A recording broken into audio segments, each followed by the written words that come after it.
আসসালামু আলাইকুম। সকলে কেমন আছো? আলহামদুলিল্লাহ, আমি অনেক ভালো আছি। আজকের পড়া হবে সূরা ফাতিহা। সূরা ফাতিহা যে আমরা কোরআনটা খুলবো, সেটাতে একটা দোয়া বলতে হয়। দোয়াটা কি বলতে হয়? আলহামদুলিল্লাহ। এবার প্রত্যেকে কোরআন খুলো।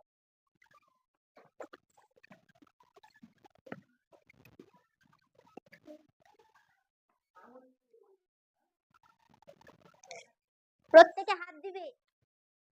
সূরা ফাতিহায় হাত দাও প্রথমে।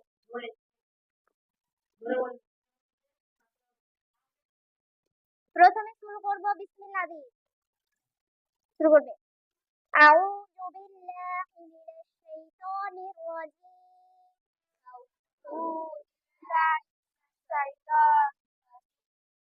বিসমিল্লাহির রহমানির রহিম। আলহামদুলিল্লাহি রাব্বিল আলামিন।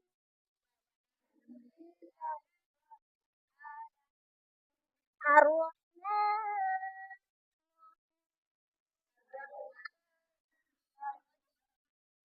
মালিকি ইয়াউমিদ্দিন।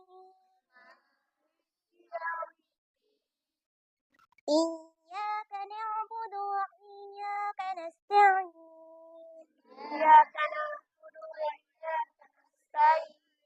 اهدنا الصراط المستقيم.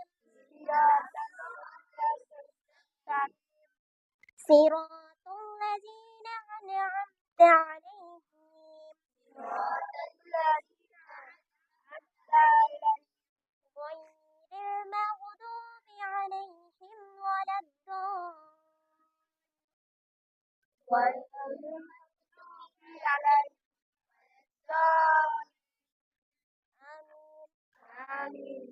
দেখো, সূরা ফাতিহা পড়লে প্রথমে আস্তে আস্তে করে পড়বে, কারণ এর অর্থ আমার আল্লাহ তাআলা নিজেই অর্থ দেন। এর সূচনা করেন, মানে এই সূরা ফাতিহা আল্লাহ তাআলা নিজেই জবাব দেন। ওই জন্য আমাদের সূরা ফাতিহা আস্তে আস্তে বলা উচিত। কারণ আমরা যদি বলি আলহামদুলিল্লাহি রাব্বিল আলামিন, তখন আরশ থেকে আল্লাহ তাআলা আমাদের জবাব দেন। আমরা যখন প্রশংসা করি আল্লাহ তাআলার, তখন আল্লাহ তাআলা খুশি হন। এই জন্য সব সময় সূরা ফাতিহা পড়ার সময় আস্তে আস্তে করে পড়বে। আর যেখানে মাদ্দা কিংবা খারে যাবার দেখতে পাবে, ওখানে টান করে পড়তে হবে, কারণ বেশি সুর করে পড়লে আল্লাহ তাআলা বেশি খুশি হন। আজকে তোমাদের এখান থেকেই শেষ। এর পরের শুক্রবার এরপর থেকে আবার শুরু করব। আসসালামু আলাইকুম। ওয়ালাইকুম আসসালাম। আউযু বিল্লাহি মিনাশ শাইতানির রাজীম। বিসমিল্লাহির রহমানির রহিম।